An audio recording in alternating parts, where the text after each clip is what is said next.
আমরা তরুণ প্রজন্মরা হয়তোবা রক্তের গরমে অথবা আমাদের বন্ধু-বান্ধবরা রাজনীতি করে অথবা আমাদের বাতাসে সামাজিক একটি স্ট্যাটাস চলে আসে। কিছু, কিছু মানুষ রয়েছে বা ইয়ং প্রজন্ম বেশিরভাগ যে একটা পর্যায়ে সময় আসলে স্মোকিং করে। তারপর হচ্ছে বিভিন্ন ড্রাগে তারা এডিক্টেড হয়ে যায়। এটা মনে করে তারা একটা ফ্যাশন হতে পারে। বাট আল্টিমেটলি এটা একটা ফ্যাশন নয়, তাদের জীবনকে ধ্বংস করার একটি মাধ্যম। আর অনেকের ক্ষেত্রে দেখা যায় যে পারিবারিক একটি শিক্ষা রয়েছে, তারা হয়তো সেই শিক্ষায় শিক্ষিত নয়, যার কারণে ডিসিপ্লিনের বাইরে যায়, তার ফলে তারা অ্যাক্টিভিটিতে জড়িয়ে পড়ে। আমি যে কথাটি বলতে চাচ্ছি সেটি হচ্ছে যে রাজনীতির বিষয়টা। আপনি কি জানেন রাজনীতি কত বড় ভয়ঙ্কর খারাপ জিনিস?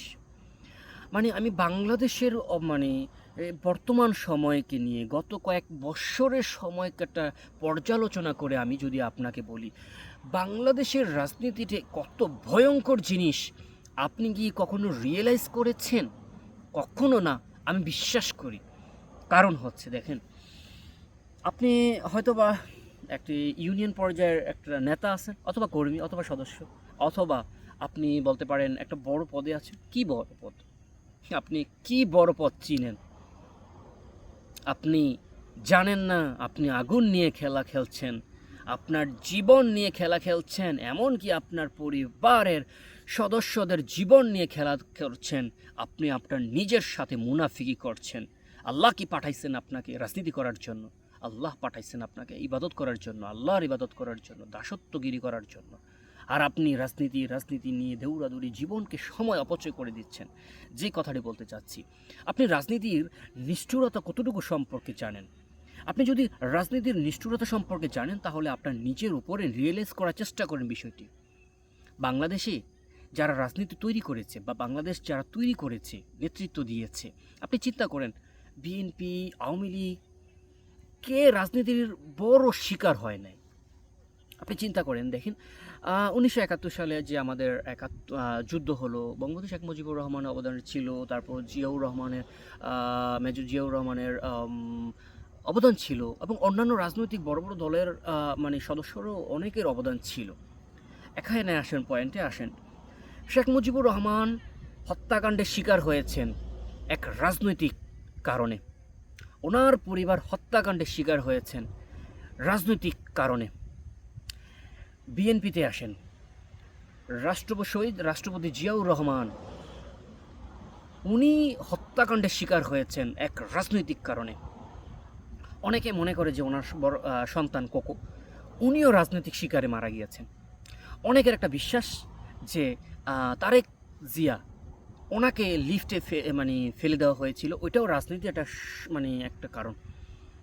আপনি দেখবেন বড় বড় যত মন্ত্রী এমপি রয়েছেন তারাও তাদের পরিবারের কেউ না কেউ রাজনৈতিক হত্যাকাণ্ডের শিকার হয়েছেন। আপনি চিন্তা করেন, তারাই আমাদেরকে এই দেশটা নেতৃত্বের এক নাম্বার স্টার। আপনি যতই বলেন না কেন, আগামী ১৫০ বছরের পূর্বে আগে এই দেশ এই দুইটা দলের মধ্যেই থাকবে নেতৃত্ব। চিন্তা করেন তো, তাদের চাইতে কি আপনি বড়? কখনো না। আপনি বাংলাদেশের যত টাকারই মালিক নন, যত পাওয়ারফুল হন না কেন, ওনাদের পরিবারের ওপর কেউ কোনো কথা বলতে পারবে না, স্বাভাবিক। ইহার মানলে না মানেন, মানলে মানেন, না মানলে না মানেন, ইহাই সত্য। আপনার দেখেন বাংলাদেশে যে এই যে রাজনীতি নির্বাচনগুলো হয়, এগুলো একটা অভিশাপ। আমি খারাপ বলছি না, কোনটা বলছি বলেন? কোনো রাজনীতির নির্বাচন আছে, জাতীয় নির্বাচন আছে, যেই নির্বাচনে কোনো হত্যাকাণ্ড ঘটে না, হত্যাকাণ্ড হয়। তাহলে ভাই, কোন নির্বাচন নাই যেই নির্বাচনে হত্যাকাণ্ড হয় না? তার মানে হচ্ছে এই নির্বাচনগুলো অভিশাপ বাংলাদেশের। ওই হত্যাকাণ্ড আমি শুনছি, পেপারে দেখছি, টেলিভিশনে দেখছি, মোবাইলে দেখছি। আপনার পরিবারে যদি হয় তখন আপনি বুঝবেন। আলহামদুলিল্লাহ, এগুলো আমার পরিবারে হয়নি। আর আমি রাজনীতির সাথে কানেক্টেড না। পেপার পত্রিকা থেকে রিয়েলাইজ করা যে ভাই, এই যে এগুলো নিষ্ঠুরতা, আগুন নিয়ে খেলা, এগুলো থেকে সবাই মুক্ত থাকি ভাই। নিজের জীবন আল্লাহ আমাকে পাঠিয়েছেন, একটা ছোট্ট একটা জীবন। এই জীবনে তওবা করতে করতে শেষ হইয়াও শেষ না, পাপ মোচন করার মতন সেই তওবাও করতে পারি না আল্লাহর কাছে। আল্লাহ, যে কি যে পাপ করে আসছি, তারপরেও ভাই এগুলো বাদ দিয়া, আল্লাহর ইবাদত বাদ দিয়া এই রাজনীতি দৌড়াদৌড়ি মারামারি কাটাকাটি, এই বদনাম, ওই দলে সে বলছে, ওই রাজনৈতিক দল ওইটা বলছে, এটা বলছে, বলতে বলতে আমি মারা গেছি, আল্লাহকে আমার পাঠাইছেন ওই এইগুলো সমালোচনা করার জন্য। ভাই আমি আপনাকে বলছি কথাটা এটাই জন্য যে এই ভিডিওর মাধ্যমে অনেক তরুণ প্রজন্ম, অনেক তরুণ, আমার অনেক স্টুডেন্টরা তারা সচেতন হবে পলিটিক্স নিয়ে, রাজনীতি নিয়ে, যে তারা রাজনীতির সাথে কম সম্পৃক্ত হবে না। আমি আমার ঢাকায় নারিন্দা আইডিয়াল স্কুল অ্যান্ড কলেজে শিক্ষকতা করেছিলাম, স্টুডেন্টদেরকে শপথ করিয়েছিলাম যে আমরা খারাপ রাজনীতির সাথে সম্পৃক্ত হব না।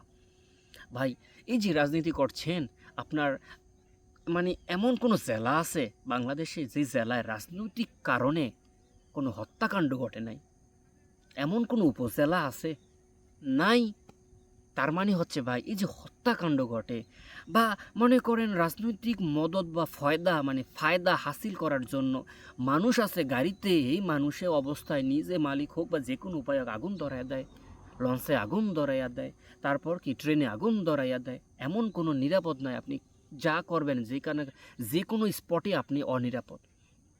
চিন্তা করেন বিএনপি আওয়ামী লীগের যা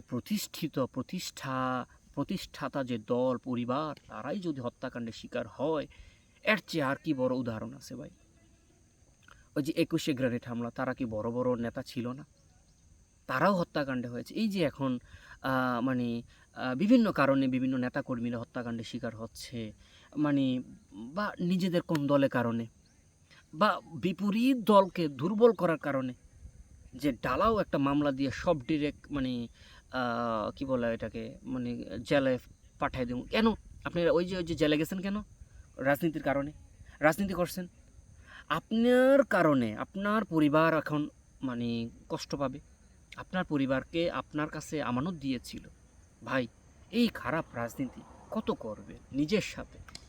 আপনি দেশের সাথে খারাপই করছেন, আল্লাহ কি আপনাকে এতই মানে সহজভাবে ছেড়ে দিবে? আপনার উপরও আল্লাহ সেই কঠোর কন্ডিশন পাঠিয়ে দিচ্ছেন। আমি আশা করি, আমি আমার এই বাক্যটা মানে এই ভিডিওটার মূল বাক্য মানে কথাটা হিসেবে বোঝাতে চাচ্ছি যে খারাপ রাজনীতি থেকে মুক্ত থাকুন এবং আলটিমেটলি ভাই রাজনীতির পরিচয় এগুলো বাদ দিয়ে দেন। নিজের জীবন নিয়ে ইয়ানাপসি করেন, নিজের পরিবার নিয়ে ইয়ানাপসি করেন। দেখেন পৃথিবীতে উন্নত যত দেশ আছে, এরা রাজনীতি নিয়ে এত লাফালাফি মিছিল মিটিং করে না, ঠিকই এরা উন্নত হচ্ছে। আমরা তাদের দেশে গিয়ে কাজ করছি আর আমাদেরকে বাউতাবাজি শিখাচ্ছে, রাজনীতি চর্চা, গণতন্ত্র চর্চা, উমুক তমুক করতে করতে পোস্টার ছাপাইতে ছাপাইতে দেশটার ময়লা করে ফেলছি, দেশটার দুর্বল করে ফেলছি। হ্যাঁ, নিজের উপর নিজের জীবনের রাজনীতি করেন। এই দেশের রাজনীতি করে আপনার মতন মানে কোটি কোটি মানুষ কিছুই আসে যায় না। এই রাজনীতি যারা দেশ চালান আসলে তারাই দেশ চালাবে। এই যে দেখেন না মন্ত্রী এমপিরা, তারা ঠিকই তাদের ভালো স্থানে আছেন, জেলখানায় গেলেও তারা ডিভিশন পায়। হ্যাঁ, এভরি কন্ডিশনে তারা ভালো পজিশনে থাকে। মাঝখানে মরে কে, কষ্ট পায় কে, জেল হাজতে যায় কে, পুলিশের পিঠা খায় কে, ল্যাংরা তুরা হয় কে, আহত নিহত হয় কে? আপনি, আমি, এই সাধারণ পাবলিকেরা। আপনি আমি কি সাধারণ পাবলিক না? ইয়েস। আপনি না মানলেও ইয়েস, মানলেও ইয়েস। আমি যে কথাগুলো বলছি এই কথাগুলো আমি ইউটিউবে অথবা কোনো ভিডিওতে আমি পাই নাই, আমি কোনো বই থেকেও পাই নাই। আমার মস্তিষ্কে এগুলো কাজ করছে যে আপনাদের মাঝে আমি কবে যে এই ভিডিওগুলো মাধ্যমে আমি আমার মনের কথাগুলো প্রকাশ করব, সেই জন্য আজকে আমি সুযোগ পেয়েছি, সময়টি পেয়েছি, এই জন্য আমি জাতির কাছে প্রকাশ করছি এই কথাটি। কোনো রাজনৈতিক দল এই আমার কথাগুলো কিন্তু ভালোভাবে নেবে না, কারণ তারা আপনাকে ব্যবহার করে একটা ফায়দা হাসিল করবে, আর আমার কথাগুলো রাজনৈতিক দলের একটা বিপরীত। তবে আমি বলছি সর্বজনীন এটাই যে সকলের কল্যাণে পজিটিভভাবে চিন্তা করি, দেশের উন্নয়নের জন্য চিন্তা করি, আলটিমেটলি নিজের ভালোর জন্য চিন্তা করি। আর ধর্ম, আলটিমেটলি ধর্ম করতে হবে, নিজের ইয়ানাপসি করতে হবে। আর পরিশেষে সকলকে বলবো যে পর সমালোচনা বাদ দিই, নিজের সমালোচনায় আমরা মগ্ন থাকি। আর আপনি বলতে পারেন যে এই যে আমি যে আপনার সমালোচনা করছি, আমি বিশ্বাস করি এই ভিডিওটি, বিশ্বাস করি এই ভিডিওটি ইন্টারনেটে পাইনি আমি, এই কথাগুলো হাজার হাজার মানুষের জীবন, চিন্তা, ভাবনা পরিবর্তন করে দিবে, যা কল্যাণকর, পজিটিভ, দেশের উপকারী।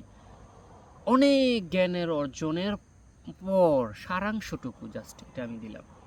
সেই জন্যই আমি এই ভিডিওটি তৈরি করি। এটাকে খারাপভাবে নিয়েন না আপনি। আপনার জন্য আমি এই ভিডিওটি, আমি জানি না কখন আপনি এই ভিডিওটি দেখছেন, কোন স্পট থেকে, কোন স্থান থেকে দেখছেন। আমি হয়তো জীবিত আছি এই মুমেন্টে, তাই আমি এই ভিডিওটি রেকর্ড করছি। এই পৃথিবীর সম্পদ এটি। আমার মস্তিষ্ক, মানে যেটা বলে রসায়ন বা আগত এই ইনফরমেশনগুলো, আমি আশা করি এই তথ্যগুলো আপনার কাজে লাগবে। আপনার জীবনের অথবা আপনার পরিবেশ, প্রতিবেশীর, আপনার ছোট ভাই অথবা কেউ না কেউ ব্যাপক ভূমিকা রাখবে চিন্তাভাবনার, মগজ পরিবর্তন করার জন্য এই ভিডিওটি হচ্ছে। রাজনৈতিক চিন্তাভাবনার মগজ পরিবর্তনকারী অ্যান্টিবায়োটিক হচ্ছে এই ভিডিওটি। আপনি যদি মনে করেন শেয়ার করতে পারেন, মেনশন করতে পারেন কোনো ফ্রেন্ডকে। Thank you for watching this video.